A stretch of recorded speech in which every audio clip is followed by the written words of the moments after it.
خاص اس صحابی کے سیر قرب خدا، خاص اس صحابی کے سیر قرب خدا، عہدے کاملیت پہ لاکھوں سلام، عہدے کاملیت پہ لاکھوں سلام۔ سایہ مصطفیٰ مایہ اصطفیٰ، سایہ مصطفیٰ مایہ اصطفیٰ، عز و ناز خلافت پہ لاکھوں سلام، عز و ناز خلافت پہ لاکھوں سلام۔ یعنی اس افضل الخلق بعد الرسل، یعنی اس افضل الخلق بعد الرسل، ثانی اثنین ہجرت پہ لاکھوں سلام، ثانی اثنین ہجرت پہ لاکھوں سلام۔ اصدق الصادقین سید المتقین، اصدق الصادقین سید المتقین، چشم و گوش وزارت پہ لاکھوں سلام، چشم و گوش وزارت پہ لاکھوں سلام۔ اعوذ باللہ من الشیطان الرجیم، بسم اللہ الرحمن الرحیم۔ مولاي صلی وسلم دائما ابدا علی حبیبک خیر الخلق کلہم۔ محترم خواتین و حضرات، اعلیٰ حضرت عظیم البرکت شاہ احمد رضا خان بریلوی رحمۃ اللہ علیہ کا اللہ اور اس کے رسول کی بارگاہ کا مقبول کلام سلام رضا، اس کے مشکل الفاظ کی تشریح توضیح یوٹیوب پہ تقریری انداز میں پہلی مرتبہ الحمدللہ ہمیں ریکارڈ کرنے کی سعادت حاصل ہو رہی ہے۔ ان اشعار کے مشکل معنی سماعت کیجئے۔ سابق کا معنی ہے آگے گزرنے والا، سیر چلنا، حاصل کرنا، عہد اکیلا، کاملیت کمال حاصل کرنا، مایا اس کا معنی ہے فخر، اصطفیٰ پاک باطن ہونا، اس سے مراد عزت، خلافت اس سے مراد خلیفہ بننا، افضل الخلق تمام مخلوق سے افضل، بعد الرسل رسولوں کے بعد، ثانی اثنین دونوں میں سے دوسرا، دو میں سے دوسرا، ہجرت مکہ شہر مکہ المکرمہ شہر چھوڑ کر مدینہ المنورہ روانہ ہونا یہاں میں مراد ہے۔ اصدق الصادقین سب سچوں میں سے سچے، سید المتقین صاحب تقوی لوگوں کے سربراہ، چشم اس کا معنی ہے آنکھ، گوش اس کا معنی ہے کان، وزارت اس کا معنی ہے نائب ہونا۔ ان اشعار کے اندر اعلیٰ حضرت رحمۃ اللہ علیہ نے امیر المومنین خلیفۃ المسلمین ثانی اثنین حضور رحمت عالم صلی اللہ تعالیٰ علیہ وآلہ وسلم کے سفر و حضر میں دوست آپ کے غلام حضرت سیدنا ابوبکر صدیق رضی اللہ تعالیٰ عنہ کی شانوں کو بیان کیا ہے۔ اس شعر کے اندر اعلیٰ حضرت رحمت اللہ علیہ نے حضرت سیدنا ابوبکر صدیق رضی اللہ تعالیٰ عنہ کی ایک شان سابق الاسلام ہونا اس کو بیان کیا ہے۔ مردوں میں سے سب سے پہلے حضرت سیدنا ابوبکر صدیق رضی اللہ تعالیٰ عنہ کی ہستی ہیں جنہوں نے اسلام قبول کیا۔ حضرت سیدنا ابوبکر رضی اللہ تعالیٰ عنہ کی شان کا آپ اندازہ لگائیں۔ حضرت ابو دردہ رضی اللہ تعالیٰ عنہ بیان کرتے ہیں ایک مرتبہ حضرت سیدنا ابوبکر صدیق رضی اللہ تعالیٰ عنہ اور سیدنا عمر بن خطاب رضی اللہ تعالیٰ عنہ کے درمیان کسی بات پہ ناراضگی ہو گئی۔ حضرت سیدنا ابوبکر صدیق رضی اللہ تعالیٰ عنہ نے حضرت عمر سے معذرت چاہی، لیکن حضرت عمر رضی اللہ تعالیٰ عنہ نے معذرت قبول نہ کی اور حضرت ابوبکر صدیق رضی اللہ تعالی عنہ یوں ہی واپس تشریف لے گئے۔ حضرت عمر بن خطاب رضی اللہ تعالی عنہ آپ کو فوراً ہی محسوس ہوا کہ مجھے ان کی معذرت کو قبول کر لینا چاہیے تھا، فوراً اٹھے اور حضرت کشتہ عشق رسول سالار کاروان عشق و مستی حضرت سیدنا ابو بکر صدیق رضی اللہ تعالیٰ عنہ کے گھر تشریف لے جاتے ہیں، لیکن وہاں پہ حضرت ابو بکر کو نہ پایا تو رسول اللہ صلی اللہ علیہ وآلہ وسلم کی بارگاہ میں آپ حاضر ہو گئے۔ وہاں پہ حضرت سیدنا ابو بکر صدیق رضی اللہ تعالیٰ عنہ بھی موجود تھے۔ حضرت سیدنا عمر بن خطاب رضی اللہ تعالیٰ عنہ کو دیکھتے ہی رسالت مآب صلی اللہ تعالیٰ علیہ وآلہ وسلم کے چہرے پر انوار کے اوپر جلال کے اور غصے کے آثار نمودار ہوئے۔ جب حضور رسالت مآب صلی اللہ علیہ وآلہ وسلم کے چہرے پر حضرت ابو بکر صدیق رضی اللہ تعالیٰ عنہ نے ناراضگی اور جلال کے آثار دیکھے تو فوراً ہی گھٹنوں کے بل کھڑے ہو گئے اور حضور کی بارگاہ میں عرض کیا، یا رسول اللہ صلی اللہ علیہ وآلہ وسلم اس میں غلطی میری ہی تھی، عمر کو آپ چھوڑ دیں۔ حضرت سیدنا رسالت مآب صلی اللہ تعالیٰ علیہ وآلہ وسلم نے حضرت سیدنا عمر بن خطاب رضی اللہ تعالیٰ عنہ کو مخاطب کر کے فرمایا، جب اللہ تعالیٰ نے مجھے آپ لوگوں کی طرف رسول بنا کر بھیجا تو تم سب نے میری تکذیب کی، فقط ایک ابو بکر تھے جنہوں نے سب سے پہلے میری نبوت اور میری رسالت کی تصدیق کی، اپنی جان اور مال مجھ پر نثار کر دی، کیا تم میری خاطر میرے دوست سے درگزر نہیں کر سکتے؟ سبحان اللہ، اللہ اکبر کبیرہ۔ یہ مقام ہے سیدنا ابو بکر صدیق رضی اللہ تعالی عنہ کا۔ اسی طرح ان اشعار کے اندر حضرت اعلی حضرت احمد رضا خان بریلوی رحمۃ اللہ علیہ نے حضرت ابو بکر رضی اللہ تعالیٰ عنہ کا ایک وصف اور ایک شان یوں بھی بیان کی، سایہ مصطفیٰ اور دوسری مایہ اصطفیٰ۔ سایہ مصطفیٰ، ان الفاظ میں حضرت ابو بکر کی دو شانوں کو بیان کیا جا رہا ہے۔ ایک یہ کہ جس طرح رسول اللہ صلی اللہ علیہ وآلہ وسلم اللہ تعالیٰ کا سایہ رحمت ہیں، یعنی اللہ کی رحمت کے آپ سائے ہیں امت کے اوپر، مخلوق کے اوپر، اسی طرح حضرت ابو بکر صدیق رضی اللہ تعالی عنہ امت مسلمہ کے لیے حضور رحمت عالم صلی اللہ علیہ وسلم کی ذات گرامی کا سایہ ہے۔ یہی وجہ ہے کہ جب رسالت مآب صلی اللہ تعالی علیہ وسلم نے ظاہری طور پہ اس دنیا سے پردہ فرمایا، وہ سب سے مشکل وقت تھا، تو اس وقت حضرت ابو بکر صدیق رضی اللہ تعالی عنہ رمز شناسہ مصطفیٰ وہی ہستی تھے کہ جنہوں نے تمام معاملات کو بہتر طریقے سے سنبھال لیا، صحابہ کرام رضوان اللہ علیہ مجمعین کو تسلی دی، مرتدین کا مقابلہ کیا، مانعین زکوٰۃ جو زکوٰۃ دینے سے انکاری ہو گئے تھے، اور مدعیان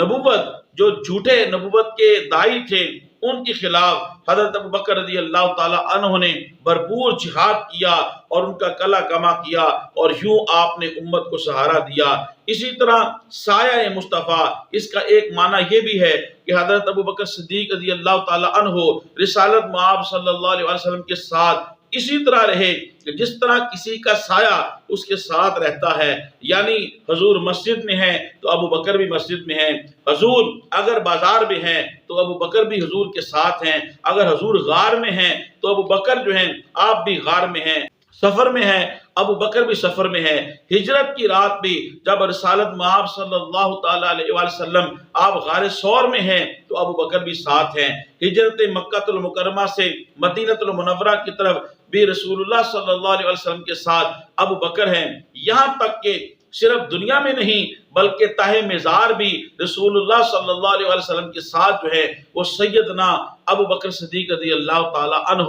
آرام فرما ہیں۔ اس لیے اسی طرف انہی شانوں کی طرف اشارہ کرتے ہوئے اعلیٰ حضرت نے کہا کہ سایہ مصطفیٰ، آقا کریم رحمت عالم صلی اللہ تعالی علیہ وسلم نے ارشاد فرمایا، مجھ پر سب سے زیادہ وقت اور مال خرچ کر کے جس نے احسان کیا ہے وہ حضرت ابو بکر صدیق رضی اللہ تعالی عنہ کی ذات گرامی ہے۔ اعلیٰ حضرت رحمت اللہ علیہ نے ان اشعار کے اندر حضرت سیدنا ابو بکر صدیق رضی اللہ تعالیٰ عنہ کا ایک وصف بیان کیا یا شان بیان کی، شان یسنین ہجرت، مکہ المکرمہ میں جب حالات نہایت ہی ناسازگار ہو گئے تو اللہ کے حکم سے حضور رحمت عالم صلی اللہ تعالیٰ علیہ وسلم نے صحابہ کرام کو مکہ المکرمہ سے مدینہ شریف کی طرف جو ہے وہ ہجرت کرنے کا حکم ارشاد فرمایا۔ صحابہ کرام رضوان اللہ علیہم اجمعین انہوں نے ہجرت فرمائی، لیکن خود رسالت مآب صلی اللہ تعالیٰ علیہ وآلہ وسلم حضرت سیدنا ابو بکر صدیق رضی اللہ تعالیٰ عنہ کے ساتھ آپ نے ہجرت فرمائی، اور رسالت مآب صلی اللہ تعالیٰ علیہ وآلہ وسلم اور حضرت سیدنا ابو بکر صدیق رضی اللہ تعالیٰ عنہ آپ غار ثور میں جا کے آپ نے قیام کیا۔ کفار دشمن ڈھونڈتے ڈھونڈتے اتنا قریب آ گئے تھے کہ غار میں موجود حضرت سیدنا ابوبکر صدیق رضی اللہ تعالیٰ عنہ نے کفاران مکہ اور دشمنوں کے قدموں کو دیکھا اور خوف محسوس کیا۔ قرآن مجید کے اندر اللہ نے اس کو یوں بیان کیا ہے، اِلَّا تَنْصُرُوهُ فَقَدْ نَصْرَهُ اللَّهُ إِذْ أَخْرَجَهُ الَّذِينَ كَفَرُوا ثَانِيَ اثْنَيْنِ إِذْ هُمَا فِي الْغَارِ إِذْ يَقُولُ لِصَاحِبِهِ لَا تَحْزَنْ ان اللہ معنا، یعنی اللہ پاک نے قرآن مجید کے اندر حضرت ابو بکر کے لیے اور حضور کے لیے یہ لفظ استعمال کیے، ثانی اثنین، دونوں میں سے دوسرا یا دو میں سے دوسرا۔ تو اعلیٰ حضرت رحمت اللہ علیہ نے ہو بہو اپنے شعر کے اندر ثانی اثنین کے لفظ استعمال کیے۔ حضرت ابو بکر صدیق رضی اللہ تعالیٰ عنہ نے جب آپ نے خشیے کا اظہار کیا تو حضور نے ارشاد فرمایا، گھبرائیے نہیں، اللہ ہمارے ساتھ ہے، سبحان اللہ، اللہ اکبر کبیرہ۔ اسی طرح اعلیٰ حضرت رحمت اللہ علیہ نے اپنے ان اشعار کے اندر حضرت سیدنا ابو بکر صدیق رضی اللہ تعالیٰ عنہ کے لیے افضل الخلق بعد الرسل یہ لفظ استعمال کیے ہیں۔ محترم خواتین و حضرات، بالخصوص نوجوانوں، یہ اہل سنت کا، جمہور کا اور امت کا، اکابر کا یہ عقیدہ ہے کہ تمام نبیوں کے بعد رسالت مآب صلی اللہ علیہ وآلہ وسلم کی ذات گرامی کے بعد اس امت نے سب سے زیادہ افضل اگر کوئی شخصیت ہے تو وہ سیدنا ابو بکر صدیق رضی اللہ تعالیٰ عنہ کی ذات گرامی ہے۔ اعلیٰ حضرت نے اپنا عقیدہ بھی بیان کر دیا اور لوگوں کو بھی بتا دیا اور حضور کی شان کو بیان کیا ہے۔ چنانچہ رسالت مآب صلی اللہ تعالیٰ علیہ وآلہ وسلم نے ارشاد فرمایا، اللہ کی قسم سورج کسی ایسے شخص پر نہ طلوع ہوا اور نہ غروب ہوا جو ابو بکر سے افضل ہو، یعنی ابو بکر سے افضل کوئی نہیں۔ پھر رسالت مآب صلی اللہ علیہ وسلم سے یوں بھی روایت ہے، انبیاء و مرسلین کے بعد سورج کسی ایسے شخص پر طلوع نہیں ہوا جو ابو بکر سے افضل ہو۔ اس لیے امت کا یہ فیصلہ ہے اور امت کا یہ عقیدہ ہے کہ تمام نبیوں اور تمام رسولوں کے بعد افضل الخلق جو ہستی ہے وہ حضرت سیدنا ابو بکر صدیق رضی اللہ تعالیٰ عنہ کی ذات گرامی ہے۔ اسی طرح اعلیٰ حضرت عظیم البرکت رحمت اللہ علیہ نے ان اشعار کے اندر حضرت سیدنا ابو بکر صدیق رضی اللہ تعالیٰ عنہ کے لیے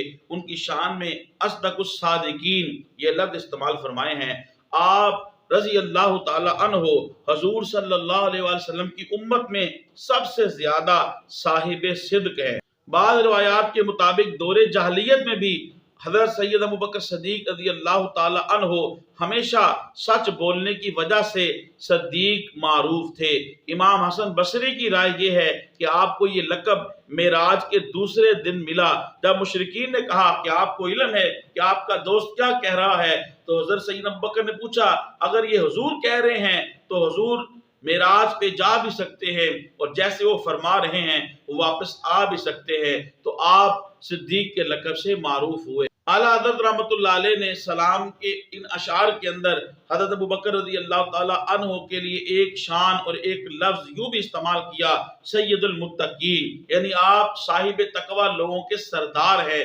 چنانچہ آپ کے تقوی کا اور آپ کے متقی ہونے کی یہ شان ہے کہ جب آپ نے بے غرض اور بے لوث اللہ اور اس کے رسول کی رضا حاصل کرنے کے لیے حضرت سیدنا بلال رضی اللہ تعالی عنہ کو اس کے مالک سے منہ مانگے دام دے کے خرید کے آپ نے اللہ اور اس کے رسول کی رضا کے لیے آزاد کر دیا، تو لوگوں نے باتیں کرنا شروع کر دی کہ حضرت ابو بکر رضی اللہ تعالی عنہ جیسا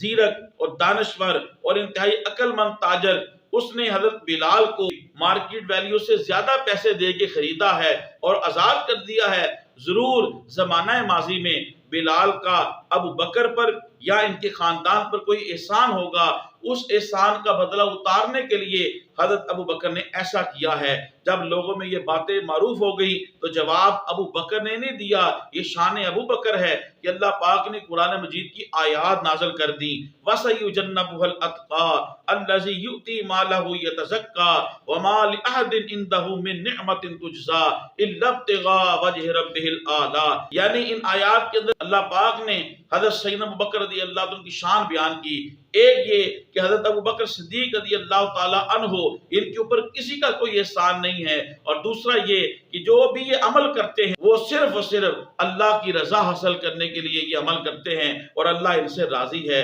سبحان اللہ، اللہ اکبر کبیرہ۔ ان اشعار کے اندر اعلیٰ حضرت رحمۃ اللہ علیہ نے یہ بھی ارشاد فرمایا، چشم و گوش وزارت پہ لاکھوں سلام۔ چشم کا معنی آنکھ، گوشت کا معنی کان ہوتا ہے۔ حضور رحمت عالم صلی اللہ تعالیٰ علیہ وسلم نے حضرت ابو بکر اور حضرت عمر رضی اللہ تعالیٰ عنہما کی خدمات اور جانساری کی وجہ سے انہیں اپنے کان، آنکھیں اور وزیر قرار دیا۔ حضرت ابن عباس اور حضرت جابر رضی اللہ تعالیٰ عنہ سے روایت ہے، رسول اللہ صلی اللہ علیہ وسلم نے فرمایا، ابو بکر عمر دونوں میری آنکھوں اور کانوں کی مانند ہیں۔ حضرت ابو سعید خدری رضی اللہ تعالیٰ عنہ سے روایت ہے، نبی کریم صلی اللہ تعالیٰ علیہ وسلم نے ارشاد فرمایا، ہر نبی کے 4 وزیر ہوتے ہیں، 2 آسمانوں پر اور 2 زمین پر۔ میرے آسمان پر 2 وزیر حضرت جبرائیل اور حضرت میکائیل ہیں، اور زمین پر میرے 2 وزیر ابو بکر اور عمر ہیں۔ سبحان اللہ، اللہ اکبر کبیرہ۔ اعلیٰ حضرت عظیم البرکت الشاہ رضا خان بریلوی رحمۃ اللہ علیہ نے انہی شانوں کی طرف اشارہ کرتے ہوئے آپ نے یہ فرمایا، خاص اس سابق